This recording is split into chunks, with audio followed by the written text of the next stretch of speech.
Baby happy new year भन्नु। Happy new year. ल म पनि ह्यापी न्यू इयर भन्नु। Happy new year. Happy new year.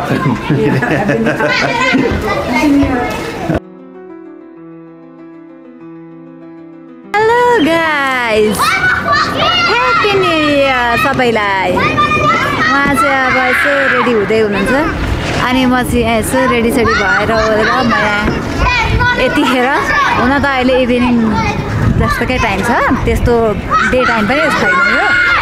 हामी चाहिँ यो टाइम पारेर अब अहिले बिहानको बिहान कहाँ जानु, आज न्यु इयर सबतिर प्याक हुन्छ अनि अब अहिले यसो खाली हुन्छ कि कतैतिर भन्ने आशमा हामी हिँड्दैछौँ।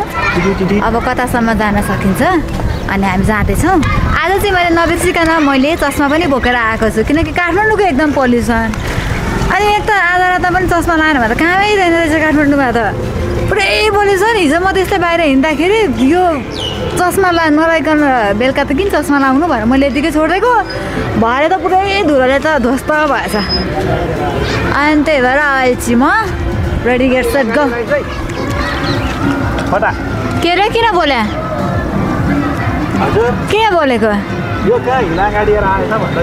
साथीको माया त लागिहाल्छ क्या, कहीँ साथी देख्नै हुँदैन क्या, साथी चाहिँ कहीँ देख्नै हुँदैन, माया लागिहाल्ने के हो यस्तो। ल ह्यापी न्यु इयर भनिदिनुहोस् न। Happy new year. Let's go.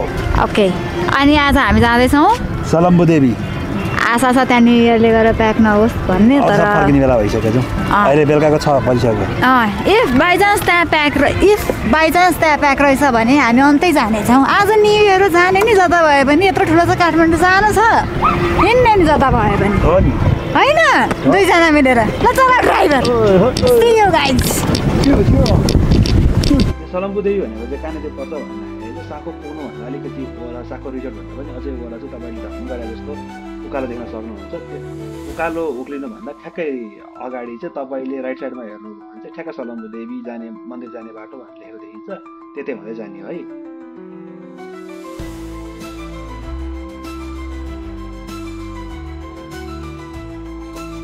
आज नयाँ वर्ष भएर होला निकै भिड छ। हामी चाहिँ बेलुका 6 बजी घरबाट हिँडेर अहिले चाहिँ अराउन्ड त्यही 6:30 जति भयो हाम्रो घरबाट पनि नजिक पर्छ यहाँ। अनि 6:30 बजी आउँदाखेरि पनि यति धेरै भिड छ हेर्न सक्नुहुन्छ तपाईँहरूले। अनि यहीँनिर माथि हो, अब हामी त्यतै जाँदैछौँ। अब यसो एक्सप्लोर पनि गरौँ के छ। म नि फर्स्ट टाइममा आएको हो, हामी पनि फर्स्ट टाइममै आएको हो, तर देखिरहेको हो यहीबाट हिँडिरहेको हो, बच्चैदेखि हिँडेको हो, यहाँ भित्र चाहिँ नतिरहेको।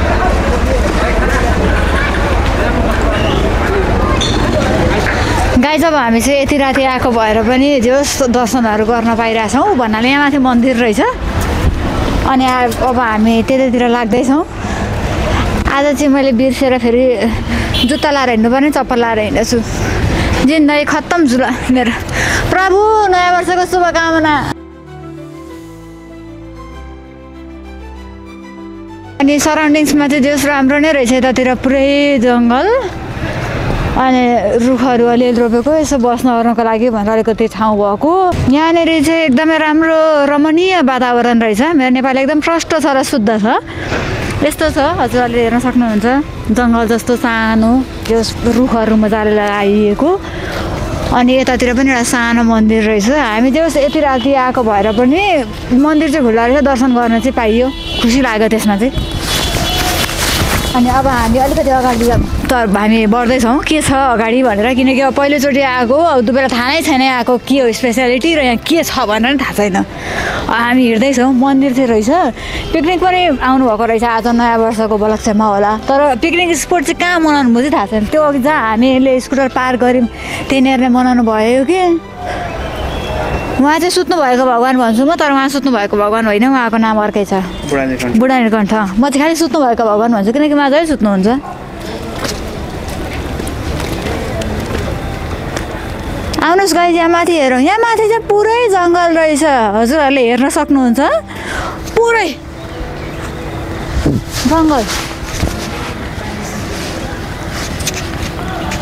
वनभोज आउन, शान्तिले यसो पिकनिक आउन, अनि यसो बसेर शान्तिले जमघट गर्न ओर्न बसेर यतैतिर तनासना ल्याएर पिकनिक गर्ने ओर्ने भयो भने राम्रै ठाउँ रहेछ है। जस ठाउँ चाहिँ मलाई राम्रै लाग्यो। अलिकति उतासम्म पनि जानको लागि छ किनकि त्यहाँ उहाँबाट मान्छेहरू फर्किराख्नु भएको छ हामी पनि लागौँ त्यतैतर्फ पिकनिक स्पट हो त्यो चाहिँ त्यो अघि हामी जहाँ हामीले स्कुटर पार गएर चाहिँ त्यहाँ हो जस्तो लाग्यो मलाई पिकनिक स्पट यो भित्र पनि हो जङ्गलमा जाँदा गरे नि मेन चाहिँ त्यता हो कि भनेको है अब एक्ज्याक्टली चाहिँ थाहा छैन ब्याग बोकिन भनेर म यसो साइडतिर लागेको त ब्याग त फुत्त भुइँतिर अरे झन्डै चिप्ले ब्याग हेर्ने उसमा केयरलेस म्यान अब हामी यो जङ्गलमा धेरै छिरेनौँ किनभने त्यहाँ पर पिकनिक मनाइरहनु भएको थियो त्यो भाँडा मात्रै नै हुनुहुन्थ्यो अब यो भाँडा माझ्ने ठाउँतिर त्यो मान्छेहरू फेरि त्यो अहिले के सोच्छन् जस्तो लाग्छ क्या म अलि त्यस्तो नचिनेको मान्छेको भिडमा चाहिँ जान अलिक रुचाउँदिनँ अब चाहिँ हामी धेरै जङ्गलभित्र छिरेनौँ हामी यहाँ पछि पनि आउँछौँ अब अर्कोचोटि चाहिँ हामी भ्लग बनाउँदैन होला मेबी किनभने यही भ्लगले नै जति देखिन्छ देखिहाल्छ अब हामी यसो डुल्दैछौँ यहाँ वरिपरि अरू केही देखाउनु पर्ने इम्पोर्टेन्ट कुराहरू देखियो भने हामी देखाउँछौँ यतापट्टि पनि मन्दिर रहेछ एउटा ठ्याक्कै सलम्बु देवीको ठ्याक्कै पहाडीपट्टि अर्को मन्दिर छ यो चाहिँ के मन्दिर भन्छ हामीलाई थाहा छैन साइडमा चाहिँ बुढानी घन्टा हुनुहुन्छ चाहिँ हामी अब तल ओरिँदैछौँ माथि चाहिँ खासै त्यस्तो केही पनि थिएन भित्र जङ्गलतिर छिर्ने बाटो थियो अब जङ्गलभित्र पनि अब यो रात बिरात किन छिर्नु खासै अर्थ पनि भन्दैन रात बिरात जङ्गल छिर्नुको अनि त्यही भएर अहिले चाहिँ हामी ठ्याक्कै त्यहाँबाट फर्किन्छौँ अब यहाँ मासतिर पनि 2-3वटा मन्दिर रहेछ अब हामी त्यहाँतिर नि यसो हेर्छौँ के छ त्यहाँनिर भनेर चाहिँ यो तलको बाटोबाट ठ्याक्कै सलम्बु देवी चाहिँ त्यता अहिले चाहिँ हामी यतापट्टि भएको एउटा सानो मन्दिर जस्तो छ यहाँ चाहिँ हामी यो मन्दिरमा आइपुग्यौँ यो चाहिँ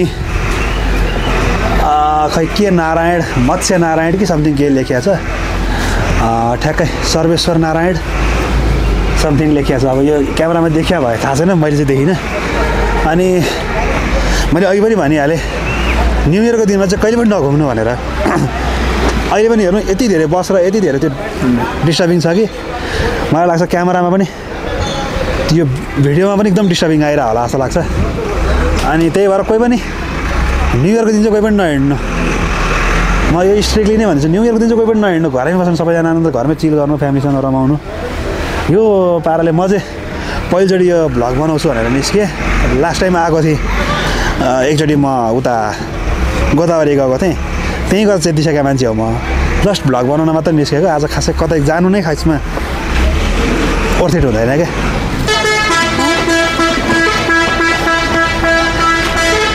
सुन्नुभयो गाइस यो बजाउनुको रिजन चाहिँ के हो तपाईँहरू कसैले चाहिँ यो ड्राइभरवाला ल्याङ्ग्वेज बुझ्नुहुन्छ भने भन्नु होला यो टी टी टी टु टु टु टु गरेको रिजन के हो मान्छे बोलाएको भन्नु भने त्यो अलरेडी मान्छे भरि छन् त्यो हर्न किन बजिरहेको छ त्यहाँनिर मैले ल्याङ्ग्वेज कहिले पनि बुझ्न सकेन जस्ट डिस्टर्ब गर्ने मात्रै क्या श्री संसारी माई रे यहाँ चाहिँ श्री संसारी माई हुनुहुन्छ तपाईँहरू चाहिँ ओहो एक्कासी कसरी दिउँसो पो भन्नु होला यसमा मेरो म्याडमको करामत हो है मोबाइलको फ्ल्यास बालेर देखाउँदै हुनुहुन्छ तपाईँहरूलाई हो हामीले दुःख गर्दैछौँ तपाईँहरूलाई देखाउनलाई अलिकति राम्रै देखाउँ न अब राति नै देखाए पनि भनेर हामी चाहिँ अलिकति देश दुःख गर्दैछौँ राम्रो आओस् न भनेर यहाँ चाहिँ शिवजी हुनुहुन्छ शिवजीको उहाँ पनि हुनुहुन्छ कोरे नन्दीजी पनि हुनुहुन्छ नन्दीजी पनि हुनुहुन्छ नन्दीजीको चाहिँ खास भनाइ भनेको उहाँको कानमा भन्यो भने चाहिँ उहाँको इच्छा पुरा हुन्छ हाम्रो इच्छा पुरा हुन्छ र उहाँले मान्छेसम्म सुन्नुहुन्छ भनेर यो जुन यो लाइन छ नि यही हो यो चाहिँ आज मनोहरा राम्रो देखिँदो रहेछ देख्नु चाहिँ पर एउटा मन्दिर पनि रहेछ त्यसको छेउमा रुखले गएर अलिअलि छेकेको मात्र हो 1 2 3 यो भने चाहिँ बुढी बच्चा हजुर यो चाहिँ बुढेसकालमै बच्चा हुने मान्छेलाई चाहिँ बुढी बच्चा भन्छन् नेपालीमा